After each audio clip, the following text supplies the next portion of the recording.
I think what was most revealing about what was happening at the end of episode 8, and we may be going into spoiler territory here. Hopefully, you guys have mostly seen. Cover your ears.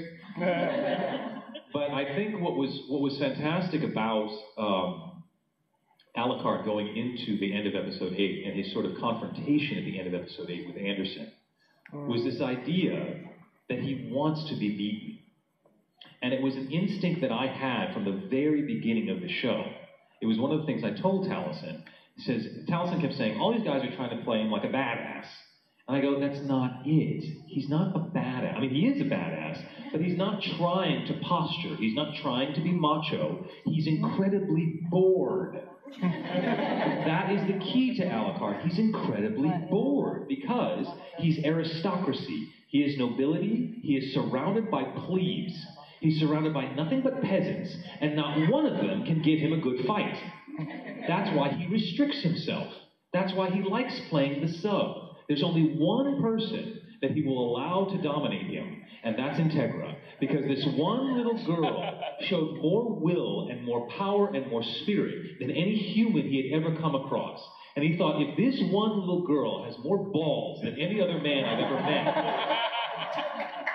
then I will allow her to be my master because it pleases me, because it's interesting, because I'm bored, because I'm better than everyone. I'm so powerful, I can't have a good fight. So I will allow myself to be restricted, and I will only release my power when my master tells me to, because that finally makes the game more interesting.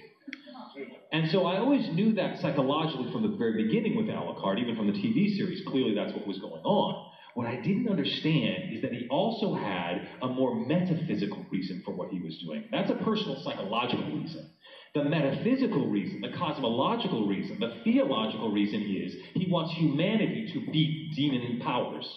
He is the representative of demon powers. If he is Count Dracula, which he is, Vlad ostensibly made this sort of deal with the demonic powers as a fight against God. He wanted to defeat God. And so he sort of forswore that in order to be this demonic thing. Well, he disagrees with his choice.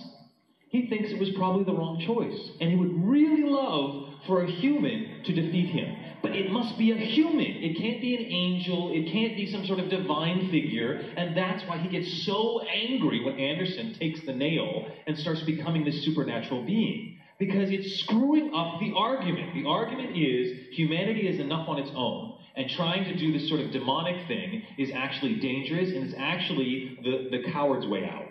I think there's sort of a bit of self-hatred going on with Alucard. He felt incredibly helpless. He went for these demonic powers, and now I think he regrets it on some level, and would really love it if Anderson would kick his ass. But Anderson has to do it from the place of a human. If he does it some other way, it's cheating, you know, and so he's not happy. So that, I don't know where it's going to go in 9 and 10. And you don't have to tell me. I will find out. But it would be curious to see if Hirano-san will sort of explore that avenue, like how that's going to get wrapped up. Because now we have two titans at the end of episode 8 fighting each other. And they are sort of they're sort of the knights. They're sort of the representatives of these larger sort of cosmological powers. And I'm not sure how that's supposed to be worked out. Because Hirano-san is not Christian. You know, most of vampire lore is based in Christianity, and Hirano-san is not Christian. He's Japanese. He comes from a Shinto and Buddhist background. And obviously what he really loves about Alucard and everything else is the alchemical nature of things. I mean, Taliesin, I'm a bit of a comparative mythologist. I'm going to be doing my mythology panel tomorrow. And I like studying mythology and comparative religions, and so I consider myself a theologian. Taliesin is an occultist.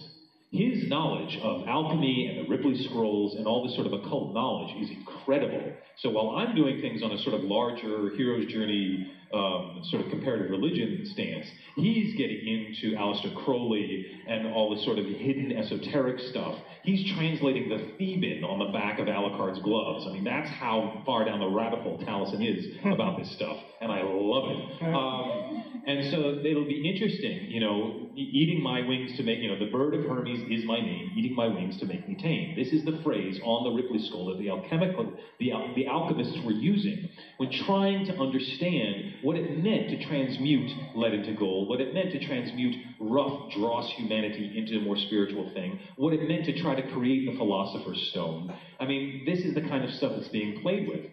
That stuff is not played with in Bram Stoker's Dracula. You know, Bram Stoker's Dracula does not address anything alchemical.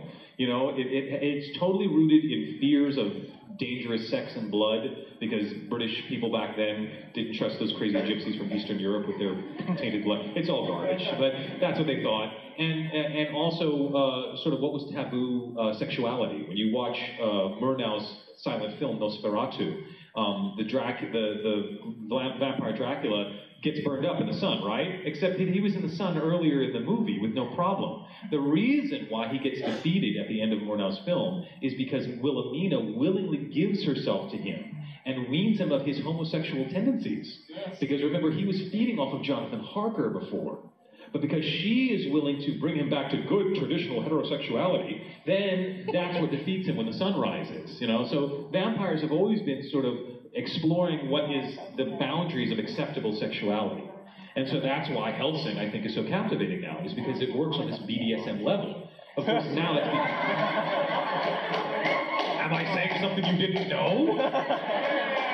Right? Oh, you don't have a first name. Your name is Police Girl. I mean, you can't get past the first episode if we're in BDSM land. Which back when Hellsing came out was really sort of, ooh, edgy. Now there's like 50 Shades of Grey and everyone's reading it on their iPad and it's like no big deal. But, you know, that was sort of the idea, is that vampires are always sort of on the edge of what is acceptable or what is transgressive sexually. And so I'm curious to see where he's going to go, because Hirono-san loves bringing in the Crusades and the Templars and everything else, and he's been doing a pretty good job of it theologically, but I go, wow, how are you going to wrap this up? You know, does the Archangel Gabriel come down and kick everyone's butt? Or like, what's going to happen here? Like, how is this going to get resolved? I have no idea. I can't wait to find out. Very cool. This guy makes a good fucking point.